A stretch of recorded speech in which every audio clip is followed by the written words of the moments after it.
सुप्रभात। नमस्ते छात्रों।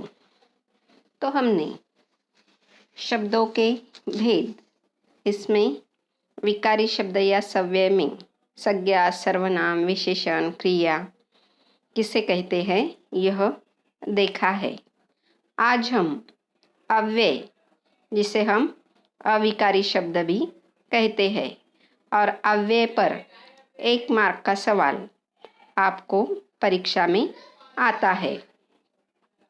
तो अव्यय, अव्यय यह 2 शब्दों से मिलकर बना है, अ अधिक व्यय। तो अ का मतलब होता है नहीं, अ का क्या मतलब होता है नहीं, और व्यय का मतलब होता है बदल या विकार।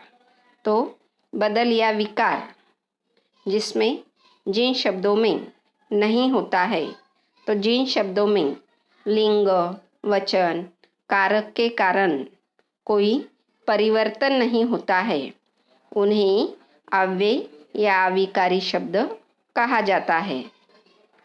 तो हम इस उदाहरण से समझकर लेंगे। अब देखो, पहला जो वाक्य है, लड़का चुपचाप खड़ा है। पहला वाक्य क्या है? लड़का चुपचाप खड़ा है। दूसरा वाक्य है, लड़की चुपचाप खड़ी है। दूसरा वाक्य है, लड़की चुपचाप खड़ी है। तीसरा वाक्य है, लड़के चुपचाप खड़े हैं। तो अब देखो, पहले वाक्य में लड़का, लड़का यह क्या है? पुल्लिंग। और खड़ा, यह देखते हैं कि चुपचाप खड़ा है। दूसरे वाक्य में लड़की, यह स्त्रीलिंग है और चुपचाप खड़ी है। अब यहाँ पर स्त्रीलिंग शब्द आया हुआ है, और यहाँ पर लड़का खड़ा है, यह क्या है? खड़ा शब्द एक वचन। लड़की खड़ी है, यह खड़ी, यह शब्द भी क्या है? एक वचन है। अब देखो, लड़के चुपचाप खड़े हैं। अब यहाँ पर लड़के यह शब्द आया है और चुपचाप खड़े हैं, तो खड़े यह शब्द क्या है? अनेक वचन, या जिसे हम बहुवचन कहते हैं। तो अब तीनों वाक्यों में जो चुपचाप शब्द आया हुआ है, लड़का चुपचाप खड़ा है, लड़की चुपचाप खड़ी है, लड़के चुपचाप खड़े हैं, तो चुपचाप यह जो शब्द है, तो इसमें कोई बदलाव हुआ है क्या? नहीं। तो जिन शब्दों में लिंग, वचन, कारक लिंग, वचन, कारक के कारण कोई परिवर्तन नहीं होता है, उन्हें हम क्या कहते हैं? अव्यय या अविकारी शब्द कहते हैं। तो यह परिभाषा आपके समझ में आई होगी। लिंग, वचन, कारक के कारण कोई भी परिणाम, यह चुपचाप यह जो शब्द है, तो इसमें हुआ है क्या? नहीं हुआ है परिवर्तन, तो उन्हें क्या कहा जाता है?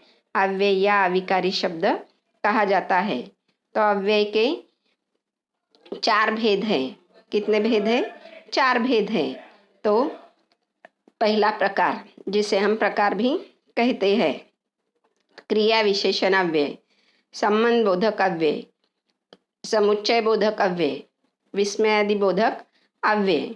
तो यह 4 जो प्रकार हैं, तो उसमें हम क्रिया विशेषण अव्यय की जानकारी देखेंगे। तो क्रिया विशेषण अव्यय यह किसे कहते हैं? तो क्रिया विशेषण अव्यय यह क्रिया यानी क्या? जो भी काम हम देखते हैं कि चलना, हंसना, रोना, यह क्या होती है? हमारी क्रियाएं हैं। और विशेषण यानी जो भी वाक्य होता है, तो जो शब्द से विशेषता जानकारी मिलती है क्रिया की, तो उसे ही क्या कहते हैं? हम क्रिया विशेषण अव्यय कहते हैं। तो क्रिया के बारे में विशेष जानकारी देने वाले शब्द को हम क्रिया विशेषण अव्यय कहते हैं। तो अब देखो, क्रिया के बारे में विशेष जानकारी देने वाला अव्यय क्रिया विशेषण अव्यय कहलाता है। अब देखो, पहला जो वाक्य उदाहरण के रूप में आपको दिया है, हाथी धीरे धीरे चलता है। इसमें क्रिया क्या है? चलना है। क्रिया क्या है? चलना है। वह कैसे चल रहा है? विशेषता क्या है हाथी की? हाथी यह क्या है? संज्ञा है। और धीरे धीरे यह क्या है? उस धीरे धीरे यह क्या है? विशेषण है। यह क्या है? विशेषण है। तो हाथी कैसा चल रहा है? धीरे धीरे चल रहा है। तो यह रीति क्रिया की रीति सूचित करता है, इसलिए यह क्रिया विशेषण अव्यय है। आप देखो, हाथी बहुत धीरे धीरे चलता है। तो इसमें भी क्रिया कौन सी है? चलना है। और संज्ञा क्या है? हाथी। और वह धीरे धीरे चल रहा है, मगर कैसे? बहुत ही धीरे धीरे चल रहा है। इसलिए यह बहुत, यह जो शब्द है तो क्रिया विशेषण अव्यय का शब्द है। अब इसमें क्रिया का परिमाण सूचित बहुत, यह शब्द क्या सूचित कर रहा है? परिणाम सूचित कर रहा है। अब देखो तीसरा वाक्य, चंदन ऊपर चढ़ने लगा। चंदन ऊपर चढ़ने लगा। तो इसमें क्रिया क्या है? चढ़ना। और ऊपर यह क्या है? विशेषण। तो क्रिया की विशेषता वाला शब्द कौन सा है? ऊपर।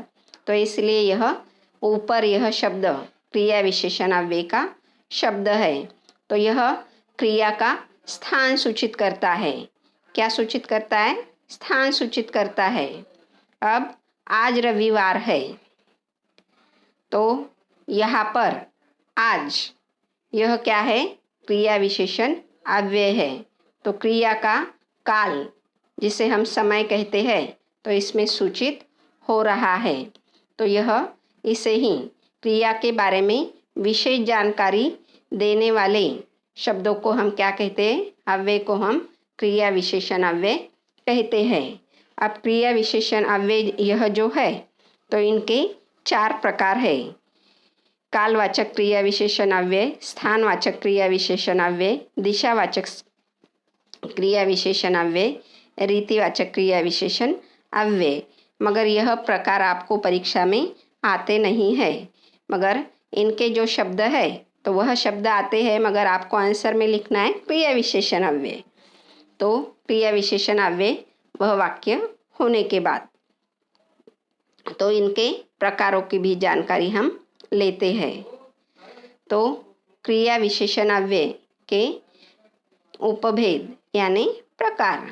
तो काल वाचक क्रिया विशेषण अव्यय। तो अब काल यानी क्या? समय। काल को ही हम क्या कहते हैं? समय। तो इसमें समय का बोध होता है, तो उसे ही क्या कहते हैं? कालवाचक क्रिया विशेषण अव्यय। तो उदाहरण के लिए यहाँ पर कुछ वाक्य दिए हैं। अब देखो, अब से ऐसी बात नहीं होगी। तो अब यह शब्द क्या दर्शा रहा है?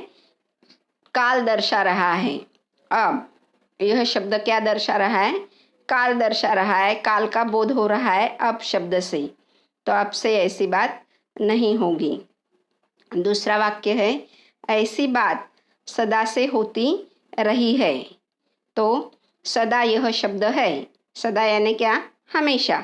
तो हमेशा होती रही है ऐसी बात।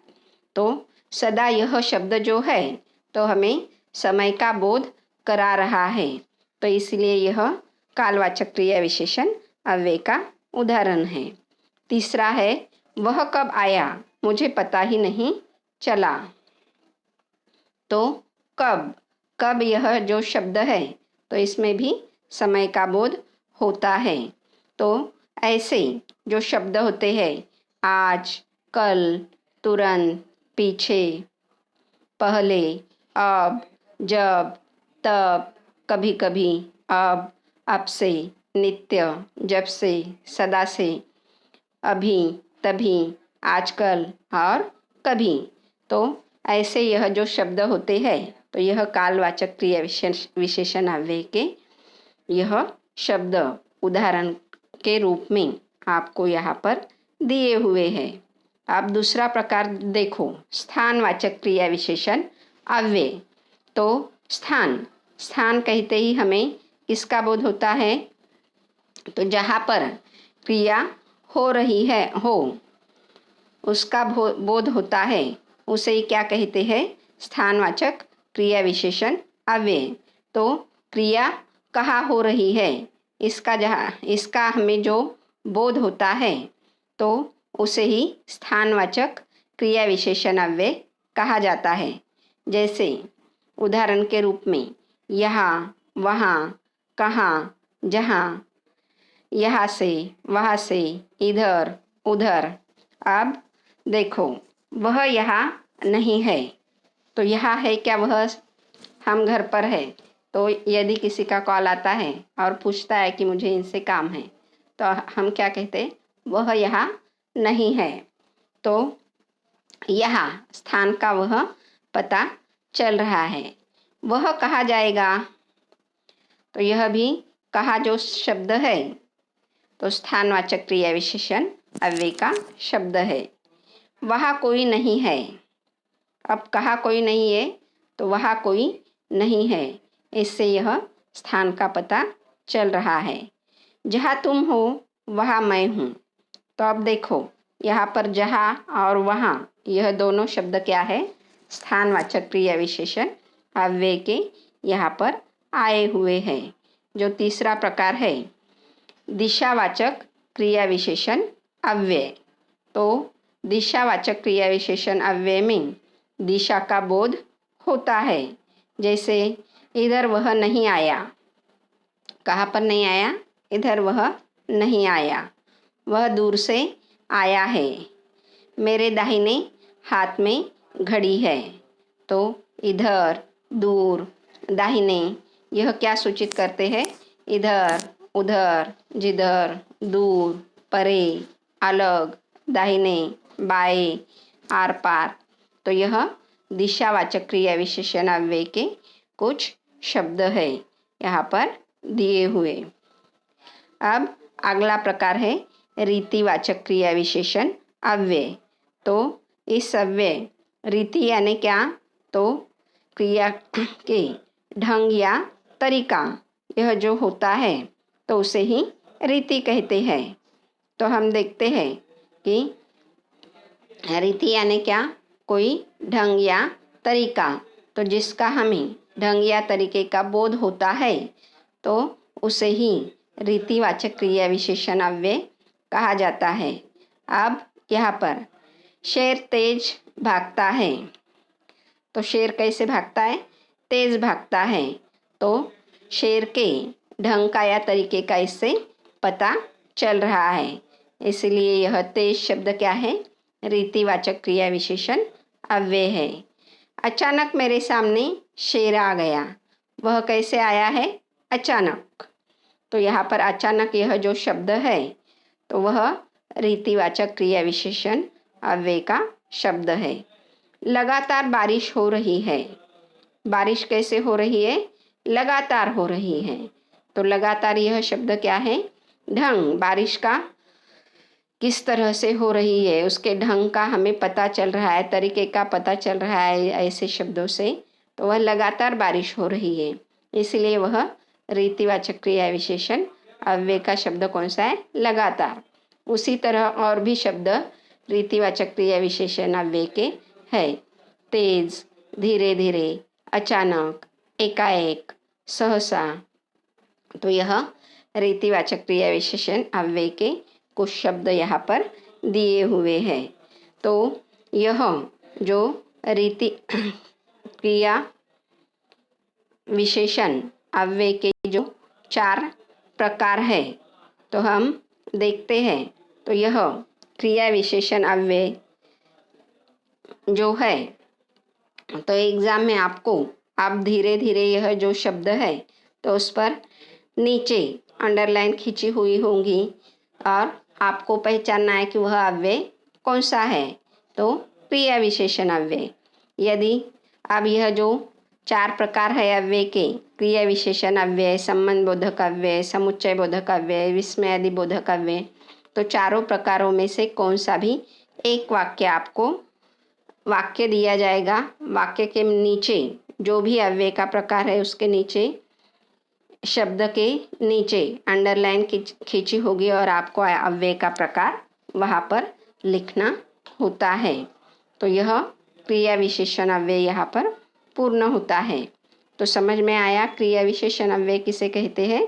तो क्रिया के बारे में विशेष जानकारी देने वाले शब्द को क्या कहते हैं, क्रिया विशेषण अव्यय कहते हैं। तो क्रिया विशेषण अव्यय यह शब्द में ही उसकी जानकारी का पता हमें चलता है। तो धन्यवाद छात्रों।